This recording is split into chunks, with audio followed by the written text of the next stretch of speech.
It's a Sunday afternoon, I'm 7 months pregnant, and I'm sitting on my bathroom floor holding a phone that isn't mine, reading a message that just quietly rearranged my entire family. My baby shower is in 3 weeks. And somewhere in the back of my mind, even now, even shaking, I already know. By the time that afternoon is over, everyone I love is going to understand what I'm reading on this floor right now. But I'm not going to say a single word until then.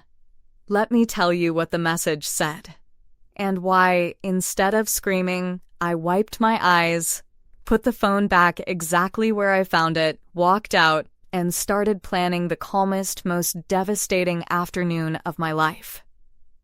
Before I do, I want to ask you something, and I genuinely want your answer. And if you found out something like this while you were pregnant, at your most vulnerable, your most tired, your most fragile, would you explode right then, in that moment? Or could you hold it together for the sake of the baby and quietly choose your own time, your own ground? There's no wrong answer. But the answer is the whole reason this story ends with me standing tall in a room full of people, instead of falling apart on a bathroom floor. Tell me what you'd do. Here's what you need to understand first. My husband's name is Ethan. We'd been married 4 years, and we'd wanted this baby for a long time. When I finally got pregnant, it felt like everything was falling into place. The pregnancy was hard on me. I was tired, often on bed rest near the end, not myself. And the person who stepped up to help me through it, more than anyone, was my younger sister, Megan. Megan came over almost every day. She brought me food. She drove me to appointments when Ethan was busy with work. She rubbed my feet and told me she couldn't wait to be an aunt. I remember crying once, hormonal and grateful, and telling her she was the best sister in the world. Remember that. I need you to remember that I said that to her face. The message I found that Sunday was on Ethan's phone, left on the bathroom counter while he showered. It lit up, and I glanced at it the way you glance at any phone. And the preview was from a contact saved as work do not disturb. And it said, I can't keep pretending to just be her sister at these things. After the baby, you promised. Her sister. I want to tell you I felt rage. I didn't. What I felt was the floor going cold and quiet underneath me, that strange clarity that comes a half second before the pain lands. Because there was only one person on this earth who was both at these things and somebody's sister. I opened the thread, and the name at the top under the fake label was Megan. My Megan, the sister who drove me to my appointments. The aunt-to-be who rubbed my feet. The best sister in the world. And that was the moment this stopped being an affair in my mind. Because an affair is a betrayal of a marriage. This was something I didn't have a word for my husband and my sister, using my own pregnancy as the cover for it. Every day she came to help. Every appointment Ethan was too busy for. The kindness had been the camouflage, so I did the single most important thing I did in this entire story. Nothing I read enough to understand it was real and it was deep. Then I put the phone back on the counter, at the exact angle, screen down. When Ethan came out of the shower, he asked if I was feeling okay, because I'd gone pale. I told him it was just the baby kicking hard. He kissed my forehead, and I smiled at him. Because I had just understood something with perfect clarity. The second he or Megan knew that I knew, I would lose every advantage I had. The truth would scatter, the stories would line up. But right now, the two of them believed they were the only ones holding a secret. And that belief was the most valuable thing. So I decided to protect it, and to keep being exactly the tired, trusting, oblivious pregnant wife they needed me to be. Right up until the day I chose. That night, I started a folder. Not a metaphor, an actual one, on an account neither of them could reach. And over the next days, I read the truth of my own life in order, like a stranger reading someone else's file. It had been going on for nearly a year. It had started before I ever got pregnant. Every Megan's coming to help had been a door I held open for them myself. There were messages about how they'd handle things after the baby comes. Ethan telling her to be patient. Megan getting frustrated, wanting more. The two people I had trusted most in the world, planning their future in the margins of mine. And then, about a week into reading, I found the thing that took the air out of the room. The thing I almost couldn't look at. If your heart just dropped the way mine did on that floor, do me one quick favor. Tap like and subscribe to the channel. I'm not asking for nothing. These calm, slow-burn revenge stories get buried by the algorithm unless people actually engage, and your one tap is the only reason the next one reaches a woman who needs to hear it tonight. And believe me, what I found that second week is the part that decided everything. It was a photo on Megan's side of the conversation. A sonogram. Dated 3 weeks earlier. And it was not mine. My sister was pregnant. By my husband. We were going to have his children within months of each other. I sat with that for a long, long time. And here is the part I need to be honest about, because it's the part that almost broke me. My first instinct wasn't anger. It was to protect the little person kicking inside me from the stress pouring through my body. So I did something that probably saved me. I went to my doctor alone for a normal checkup, and I sat in that quiet office and let myself feel all of it. Once. All the way down. And then I made a decision. I was not going to let the two of them turn the last weeks of my pregnancy into a war. I was going to stay calm, stay healthy, deliver my baby, and choose the exact moment, on my own ground, when the truth would come out. Not theirs. Mine, and I already knew when. The baby shower. 3 weeks away, the one day every person who mattered to this family would be in a single room. The next morning, I did something out of character for the exhausted, trusting wife. I went to see a lawyer, not to scream, to learn. And she told me 3 things I have not forgotten.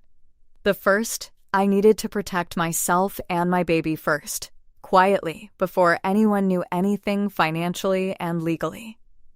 So we began. I moved my own savings into an account in my name only. I gathered every document about our finances, our home, our accounts.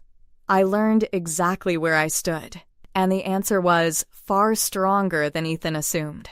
He had always treated me as the dependable one who'd never rock the boat.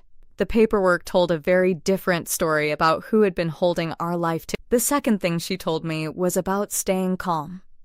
She said, most people in your position detonate the first day, and then they spend the next 2 years and most of their peace cleaning up the mess they made just to feel right, all while pregnant or with a newborn. You're choosing to build a record and choose your moment.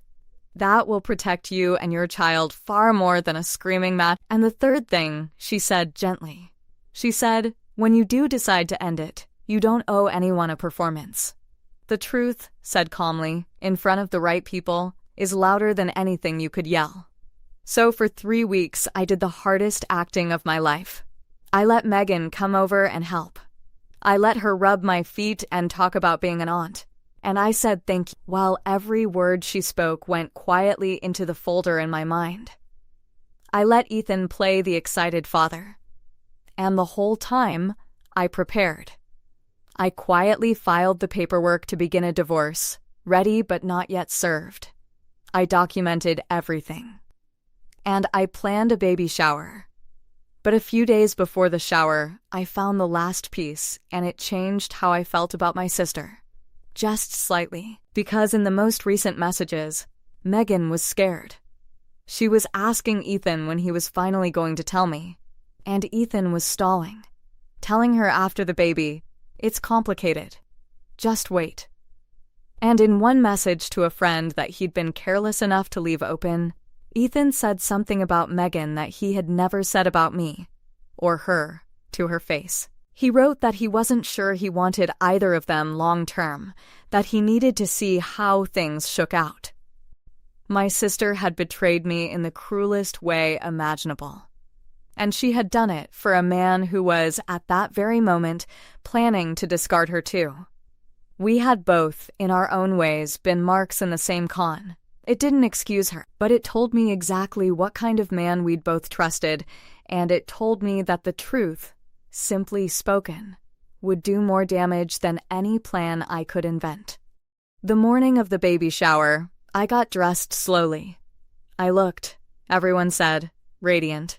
The house filled with people, my parents, my friends, Ethan beaming by the door, and Megan, my sister, arriving early to help set up, wearing a loose dress, telling me how beautiful I looked.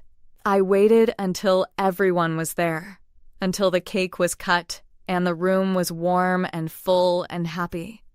And then I tapped my glass, and I stood up, one hand on my belly, and the room went quiet to listen to the glowing mother-to-be. I thanked everyone for coming.